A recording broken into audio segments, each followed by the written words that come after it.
So hours after our ambassador and 3 others are killed in Benghazi, the president of Libya says it was an attack with possible terror links, correct? Yes, sir, that's what I recall. Did the president of Libya ever mention a spontaneous protest related to a video? No, sir.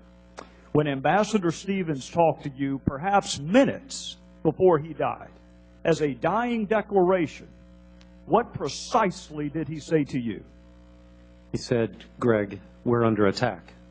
Would a highly decorated career diplomat have told you or Washington had there been a demonstration outside his facility that day? Yes, sir, he would have. Did he mention one word about a protest or a demonstration? No, sir, he did not. So fast forward, Mr. Hicks, to the Sunday talk shows and Ambassador Susan Rice.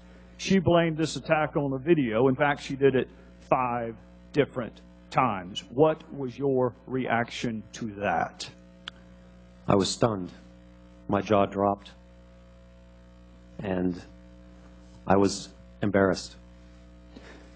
Did she talk to you before she went on the 5 Sunday talk shows? No, sir. You were the highest ranking official in Libya at the time, correct? Yes, sir. And she did not bother to have a conversation with you before she went on national television? No, sir. So Ambassador Rice directly contradicts the evidence on the ground in Libya. She directly contradicts the president of Libya. She directly contradicts the last statement uttered by Ambassador Stevens. Mr. Hicks, who is Beth Jones? Beth Jones is the Acting Assistant Secretary for Near Eastern Affairs at the State Department. I want to read an excerpt from an email she sent, and you were copied on it. And by the way, Mr. Chairman, for our colleagues who like to trumpet bipartisanship, this would be a wonderful opportunity to demonstrate it. Some of these emails, even though they're not classified, have not been released, Mr. Chairman, including the one that I'm going to read from. So for my colleagues who trumpet bipartisanship, this would be a wonderful time to prove it. This is from Ms. Jones to you, to counsel for Hillary Clinton, to Victoria Nuland, to Mr. Kennedy, near as I can tell, to almost everyone in the State Department, and I'm going to read from it. I spoke to the Libyan ambassador and emphasized the importance of Libyan leaders continuing to make strong statements. By the way, Mr. Hicks, this email was sent on September the 12th, the day after Benghazi, and several days before Ambassador Rice's television appearance. And I'll continue. When he said his government suspected that former Gaddafi regime elements carried out the attacks, I told him that the group that conducted the attacks, Ansar al-Sharia, is affiliated with Islamic terrorists. Let me say that again, Mr. Hicks. She told him, the State Department, on September the 12th, days before our ambassador went on national television, is telling the ambassador to Libya, the group that conducted the attacks, Ansar al-Sharia, is affiliated with Islamic terrorists. Mr. Hicks, I want to know 2 things.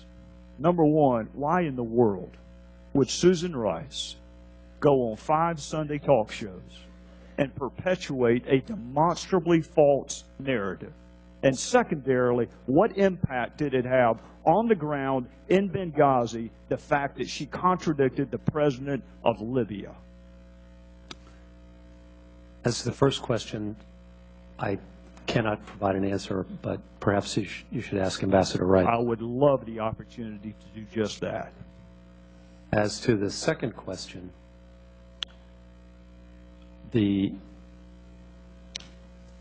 at the time we were trying to get the FBI to Benghazi to begin its investigation. And that talk show actually provided an opportunity to make that happen. Afterwards, we encountered bureaucratic resistance for a long period from the Libyans. The Libyan government at this time is not very deep. President, Prime Minister, Deputy Prime Ministers, ministers, all capable people. Some vice ministers as well. And it took us an additional my math's not very fast these days, maybe 18 days to get the FBI team to Benghazi. So the crime scene was unsecured for 18 days. Yes, sir. Witnesses were not interviewed. Would the gentleman would please finish up? We're going to try and move along. Yes, I will move on. We will finish this if there is a second round. Thank you, Mr. Vick.